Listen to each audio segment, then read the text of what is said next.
Ice cream बनाने के लिए सबसे पहले हम कंडेंस मिल्क तैयार करेंगे।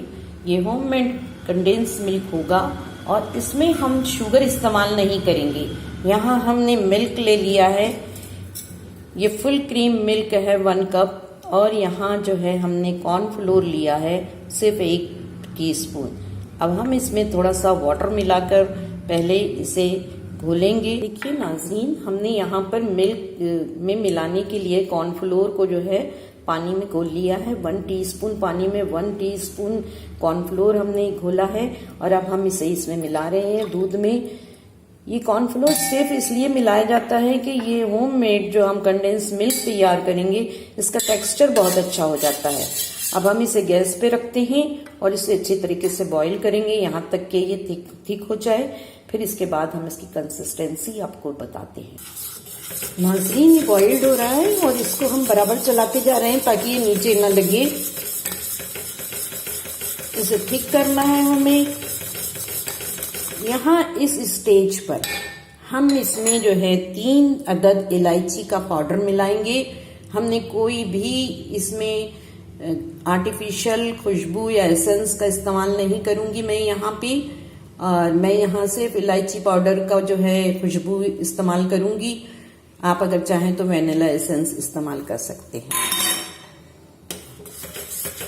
ये ठीक होता जा रहा है, इसकी कंसिस्टेंसी देखिए। इसको जब तक हम पकाएंगे जब तक कि ये ठीक ना हो जाए। नाज़रीन, ये कंडेंस मिल्क बन के तैयार है। इसको हम अब बंद करेंगे गैस को और देखिए इसकी थिकनेस। इसको मैं एक बार और फ्रीजर में रखूंगी 1 घंटे के लिए और उसके बाद फिर आप देखिएगा ये बिल्कुल कंडेंस मिल्क में चेंज हो चुका है। नाज़रीन, ये यहाँ पर हमने देखिए 1 बेलपत्थर ले लिया है। जब तक कंडेंस मिल्क हमारा ठंडा होता है हम आगे का प्रोसेस करते हैं। इसे हमें तोड़ना है। नाज़रीन, हमने इसका सारा पल्प निकाल दिया है और इसका जो ये इसके शेल्स हैं जो बहुत ही ज़्यादा हार्ड होते हैं, इसको हम डिस्कार्ड कर देंगे। यहाँ हमने इस पल्प को एक कंटेनर में रखा है। इसमें हम थोड़ा सा पानी डालेंगे ताकि ये भीग जाए, अच्छी तरीके से फूल जाए। बहुत ज़्यादा पानी नहीं डालना है। देखिए इस कप से जो है हमने 1/4 कप पानी इसमें मिलाया है। अब हम जो है इसको बंद करेंगे और 1 घंटे के लिए हम इसको बाहर ही छोड़ देंगे ताकि अच्छी तरीके से फूल जाए और इसके सारे रेशे और बीज जो है ये हम इसको फिर बाद में अलग कर देंगे। नाज़रीन, बेल आइसक्रीम बनाने के लिए हमने यहाँ पर अच्छी तरीके से इसका पल्प निकाल लिया है। चमचे से मसल के हमने जो है इस छलनी से इसको सीव किया है और इसके बीज और रेशे सब इसमें आ गए हैं। देखिए कंडेंस मिल्क भी जो है बिल्कुल परफेक्ट बन गया है। इसकी कंसिस्टेंसी भी बहुत ज़्यादा गाढ़ी है। अब हम इसको इस मिल्क को इसमें मिलाते हैं। अब हम आइसक्रीम बनाने के लिए ये बैटर तैयार कर रहे हैं। स्वीटनेस के लिए हम यहाँ पर 1 चम्मच शहद का इजाफा करेंगे। हमने आपसे कहा था कि हम इसमें कोई आर्टिफिशियल चीज़ नहीं मिलाएंगे, तो हमने यहाँ पर जो है सिर्फ 1 चमचा इसमें डाला है। नाज़रीन, देखिए ये बन के तैयार है आइसक्रीम का बैटर। इसको हमने बहुत अच्छी तरीके से मिक्स कर लिया है।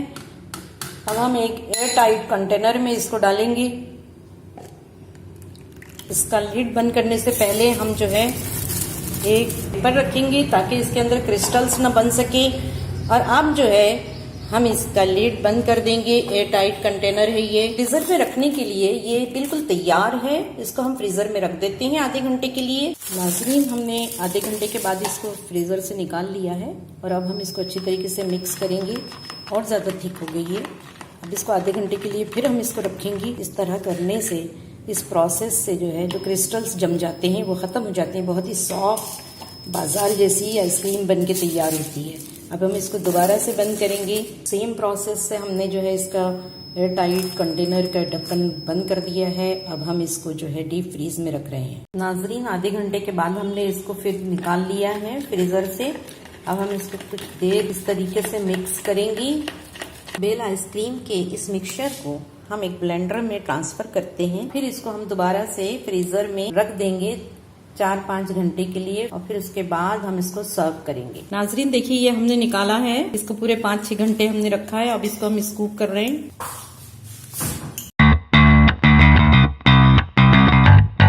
अब हम इसको गार्निश करते हैं। इस पे हमने थोड़ा सा ये पिस्ता डाल दिया है बारीक।